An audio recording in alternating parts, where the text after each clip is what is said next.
गुजरात का उदाहरण उस समय का छोड़ दिया जाए, श्रद्धेय नरेंद्र मोदी जी का जो उस समय मुख्यमंत्री थे, तो उनके अलावा एकमात्र राष्ट्र में ऐसा मुख्यमंत्री है जिसने दीनदयाल उपाध्याय के एकात्म मानववाद के आधार पर केवल भौतिक विकास को विकास नहीं समझा। भौतिक विकास आज की आवश्यकता है, ये मैं मानता हूँ, लेकिन केवल भौतिक विकास से ये राष्ट्र आगे बढ़ सकता है ऐसा मैं नहीं मानता। वास्तव में भारत की अगर पहचान थी तो कोई आध्यात्मिक आधार पर थी, भौतिक आधार पर कतई नहीं हो सकती। शिवराज सिंह जी को गुस्सा क्यों आता है और कब आता है? मैं तो नहीं सोचता। जो ये कहकर आए थे कि हम 5 साल आपके लिए ये करेंगे, आप कांग्रेस को वोट दो, जब उन्होंने देखा कि हम जो कहकर आए हैं उसको पूरा तो नहीं कर पा रहे, तो उनके मन में जो छटपटाहट थी कि दूसरी बार हमें प्रतिनिधित्व कैसे मिलेगा, तो उन सब लोगों ने सोचा कि इससे बेहतर रास्ता तो वो है जो शिवराज सिंह चौहान ने अख्तियार किया था। अगर उसके नेतृत्व में हम काम करेंगे तो दोबारा हम जो है मेंबर ऑफ लेजिस्लेटिव असेंबली बन सकते हैं, मेंबर ऑफ पार्लियामेंट बन सकते हैं। अभी जो प्रदेश की हालत है किसी से छुपी नहीं है कि कर्ज लेके सरकार चलाना पड़ रही है, कोविड का भी कहर लगातार जारी है, लेकिन सबके बावजूद भी सीएम जो है लगातार सरकार चला रहे हैं और सत्ता और संगठन में भी समन्वय लगातार बनाए हुए हैं। इसको लेकर क्या कहें? वास्तव में ये जो है दृढ़ इच्छा शक्ति है। जिस दिन माननीय मुख्यमंत्री शिवराज जी ने शपथ ली, विद इन 2 आवर्स मोर, 2 घंटे के अंदर वल्लभ भवन पहुंच गए। जी जी जी। इससे पहले कोरोना था। टॉक विद पंजाब केसरी में आपका स्वागत है। मैं हूं आपके साथ इजहार हसन खान। मुख्यमंत्री शिवराज सिंह चौहान अपने चौथे टर्म में कुछ बदले से नजर आ रहे हैं। उनकी जो नई छवि उभर कर सामने आई है उसको लेकर देश और प्रदेश में चर्चाओं का दौर लगातार जारी है। कलेक्टर कमिश्नर कॉन्फ्रेंस में जो पहली वाली थी उसमें भी उन्होंने 2 अधिकारियों को मंत्रालय का रास्ता दिखाया। वहीं कल हुई कमिश्नर और कलेक्टर कॉन्फ्रेंस में भी उन्होंने 2 अधिकारियों को मंत्रालय का रास्ता दिखा दिया है। आखिर शिवराज सिंह चौहान जो सीएम है, उनकी इस छवि जो नया रौद्र रूप है, इसको लेकर क्या वजह है, ये सब बात करने के लिए हमारे साथ ऐसी शख्सियत मौजूद है जो पिछले 40 साल से सीएम शिवराज सिंह चौहान के साथ कदम से कदम मिलाकर चला रहे हैं। उनके राजनीतिक सहायक हैं, उनके एकात्म यात्रा और नर्मदा यात्रा के दौरान भी उनके साथ मौजूद रहे। हम बात कर रहे हैं भाजपा के वरिष्ठ नेता शिव चौबे जी की। सर, पंजाब केसरी में आपका बहुत बहुत स्वागत है। धन्यवाद। क्या कहेंगे सर, जो नया रूप निकलकर सामने आया है शिवराज सिंह चौहान जी का, उसको लेकर क्या कहेंगे? मुझे समझ में नहीं आ रहा कि शिवराज जी का नया रूप लोग कैसे देख रहे हैं। शिवराज जी का नया रूप लोगों ने क्या उस समय अनुभव नहीं किया जब पूरे देश भर में आज़ादी के बाद कश्मीर से लेकर कन्याकुमारी और आसाम से लेकर गुजरात तक जो योजनाएं चलती थी विकास की, वो केवल भौतिक विकास की बात करते थे, चाहे वो किसी भी विचारधारा के कोई भी मुख्यमंत्री हो। रोड बनवाना, सिंचाई नाली बनवाना, अस्पताल बनवाना, स्कूल बनवाना, मास्टर की भर्ती करना, डॉक्टर की भर्ती करना, कलेक्टर की भर्ती करना, इन सब ने इसी पर काम किया। लेकिन मध्य प्रदेश के मुख्यमंत्री शिवराज सिंह चौहान ने, अगर गुजरात का उदाहरण उस समय का छोड़ दिया जाए, श्रद्धेय नरेंद्र मोदी जी का जो उस समय मुख्यमंत्री थे, तो उनके अलावा एकमात्र राष्ट्र में ऐसा मुख्यमंत्री है जिसने दीनदयाल उपाध्याय के एकात्म मानववाद के आधार पर केवल भौतिक विकास को विकास नहीं समझा। भौतिक विकास आज की आवश्यकता है, ये मैं मानता हूँ, लेकिन केवल भौतिक विकास से ये राष्ट्र आगे बढ़ सकता है ऐसा मैं नहीं मानता। वास्तव में भारत की अगर पहचान थी तो कोई आध्यात्मिक आधार पर थी, भौतिक आधार पर कतई नहीं हो सकती। कुछ हद तक जो है आवश्यकताओं की पूर्ति हो सकती है, लेकिन मध्य प्रदेश के मुख्यमंत्री ने पिछले 14-15 सालों में भौतिक विकास के साथ साथ हम सब ने देखा है कि मध्य प्रदेश में जो कुछ भी उन्नति भौतिक हुई है, मुख्यमंत्री जी ने परिश्रम की पराकाष्ठा की है, इसमें कोई दो राय नहीं। राष्ट्रीय स्तर पर पुरस्कार मिले, लेकिन सांस्कृतिक अभ्युदय के आधार पर अगर मध्य प्रदेश में कोई योजना चली है तो वो केवल और केवल मध्य प्रदेश में है। ऐसी योजनाएं हमने चालू की है जिनकी इस देश में लोग कल्पना भी नहीं कर सकते थे कि ये राज्य शासन की योजनाएं हो सकती है और इनके माध्यम से आम जनता के जीवन को सुखमय बनाया जा सकता है। तब लोगों ने आश्चर्य क्यों नहीं किया। अब जहाँ तक प्रशासनिक दृष्टिकोण है, तो प्रशासनिक दृष्टिकोण से ये है कि जब हम आम आदमी का कल्याण चाहते हैं, आम आदमी को, अंतिम व्यक्ति को सुख पहुंचाना चाहते हैं, तो जितनी जवाबदारी प्रशासनिक दृष्टि से प्रशासनिक अधिकारी की है, उसका दायित्व का अगर वो निर्वहन करे और उसके लिए प्रदेश का मुख्यमंत्री आदेश करे और अपेक्षा करे तो इसमें क्या बुराई है? इसमें पहले जो सीएम शिवराज सिंह चौहान है उनकी एक इमेज है काफी सादे, सिंपल, नर्म मिजाज के, लेकिन अब उनका मिजाज कुछ सख्त सा हो गया है। इसको लेकर क्या कहेंगे? नहीं, ये जो है केवल सोच में और हमारे चिंतन में फर्क है। शिवराज जी का सख्त मिजाज जिस दिन से मुख्यमंत्री पद की शपथ ली है उस दिन से लेकर आज तक सख्त मिजाज उनका हमेशा इस पहलू पर रहा है कि यदि आपको जो दायित्व दिया है और उस दायित्व के निर्वहन में अगर आपकी कोई कमी है तो उस कमी को पूरा करने के लिए हमेशा से उन्होंने ऐसा ही रास्ता अख्तियार किया है। शिवराज सिंह जी को गुस्सा क्यों आता है और कब आता है? मैं तो नहीं सोचता, मैं तो अपने 40 वर्ष के अनुभव के आधार पर बताता हूँ कि चाहे हम मुख्यमंत्री की दृष्टि से काम किए हों, चाहे वो एक विद्यार्थी नेता की दृष्टि से काम किए हों, चाहे युवा मोर्चा की दृष्टि से काम किए हों, चाहे प्रदेश अध्यक्ष की दृष्टि से काम किए हों, चाहे भारतीय जनता युवा मोर्चा के राष्ट्रीय अध्यक्ष की दृष्टि से काम किए हों, चाहे भारतीय जनता पार्टी की जो टॉप टीम है उसमें काम किए हों, कभी भी उनके स्वभाव में उग्रता नहीं है, विनम्रता है। और वास्तव में विनम्रता जो है रहनी भी चाहिए राजनेता में, बोलना कम चाहिए, करना ज़्यादा चाहिए।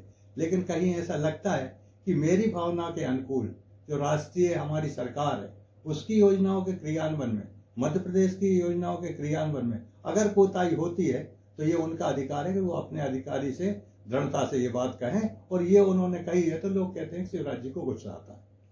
जब मामा कहलाने वाले प्रदेश के सत्ता से बाहर थे तो कई जगह जाते थे कार्यक्रमों में, तो लोग कहते थे मिस यू मामा जी गलती हो गई। तो ऐसा क्या है उनके अंदर जो जनता को अपना मुरीद बना लेते हैं, जहां जाते हैं वहां कहते हैं मामा जी आई लव यू? हाँ, ठीक बात। इसको मैं दो दृष्टि से मानता हूँ। जैसे हम अगर आध्यात्मिक दृष्टि पर जाएं तो इस देश में अनेक साधु संत, महात्मा, मंडलेश्वर, महामंडलेश्वर, शंकराचार्य, अनेक लोग हुए। लेकिन मैं ये मानता हूँ एक ब्राह्मण बेटा होने के नाते कि जिस आदमी की कथनी और करनी में फर्क नहीं होता उस आदमी की बात अंतरात्मा में सामने वाले आदमी पर चुभती है।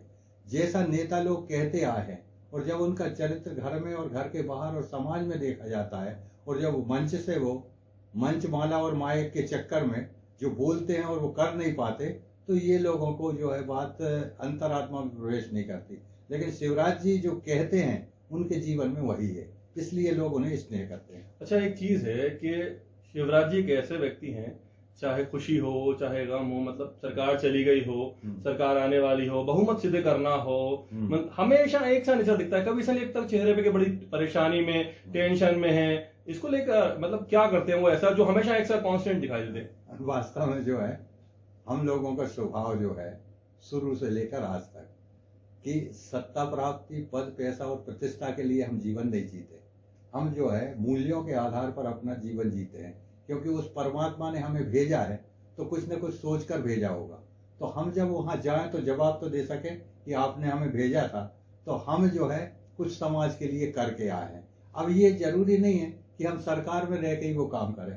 हम विपक्ष में रहे 15 महीने अभी कमलनाथ जी के समय, तब भी शिवराज जी ने निरंतर मुख्यमंत्री से ज्यादा प्रवास किए। जब कभी इस बात पे मैं एक चीज कहना चाहूंगा जी कि 15 महीने विपक्ष में रहने के दौरान शिवराज जी ने ऐसा कर दिया कि टाइगर जिंदा है।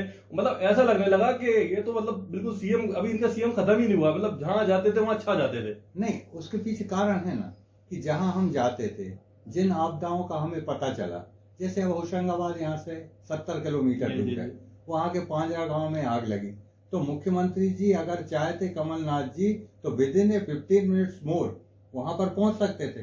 लेकिन शिवराज जी बाई रूट वहां पहुंचे और केवल वहां पर औपचारिकता निभा कर नहीं आए, वहां के गांव वालों से मिले, वहां के खेत गए, क्योंकि उनके मन में वेदना थी कि आग लगने के बाद उस परिवार की स्थिति, उस गांव की स्थिति, उन लोगों के मन में अप्रत्याशित भय है, उसको कैसे निकालना, प्रशासन कैसे सुविधा दे, ये बात जो है डीपली केवल शिवराज जी जानते थे।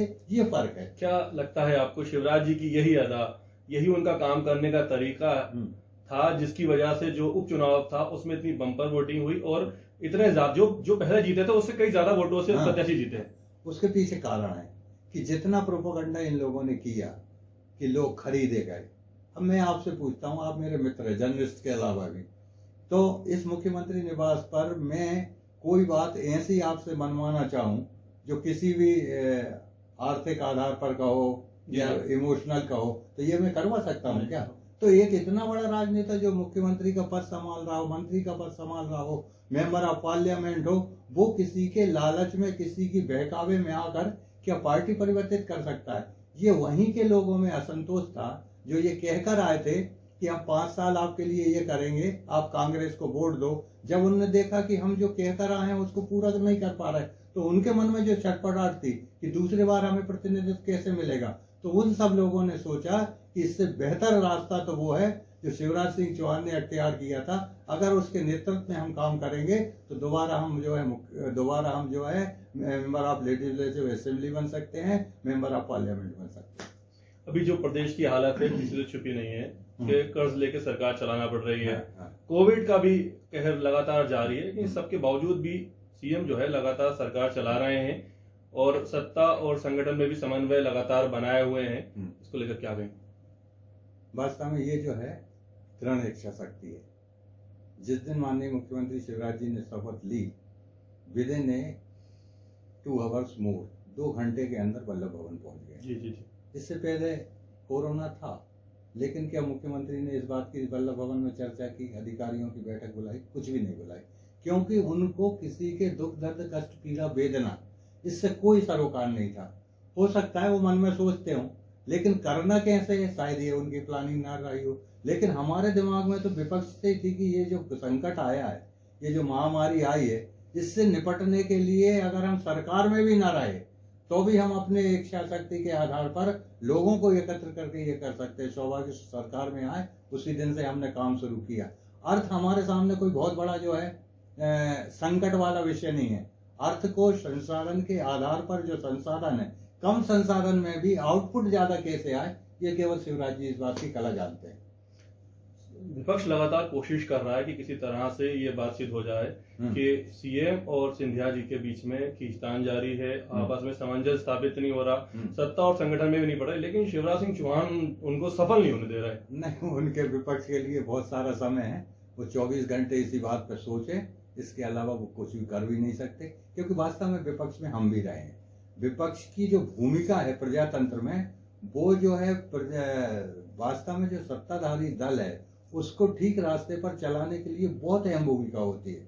लेकिन मैंने पिछले दरमियान भी देखा, 5 साल जब विपक्ष में कांग्रेस थी, लगातार विधानसभाओं के दौरान देखा कि कोई भी रचनात्मक प्रश्न, जनहितकारी प्रश्न को लेकर उन्होंने जो है विधानसभा में हंगामा नहीं किया, केवल कीचड़ उछालने के बाद चले जाना।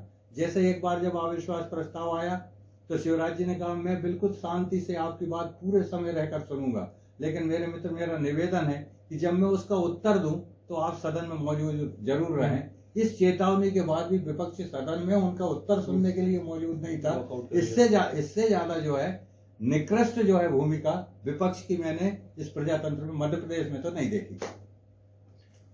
बहुत बहुत शुक्रिया सर जी, धन्यवाद। ये थे शिव चौबे, जिन्होंने मुख्यमंत्री शिवराज सिंह चौहान के कई अनछुए पहलुओं को हमको बताया। टॉक विद पंजाब केसरी में फिलहाल इतना ही। ताजा तरीन खबरों के लिए बने रहिए पंजाब केसरी के साथ।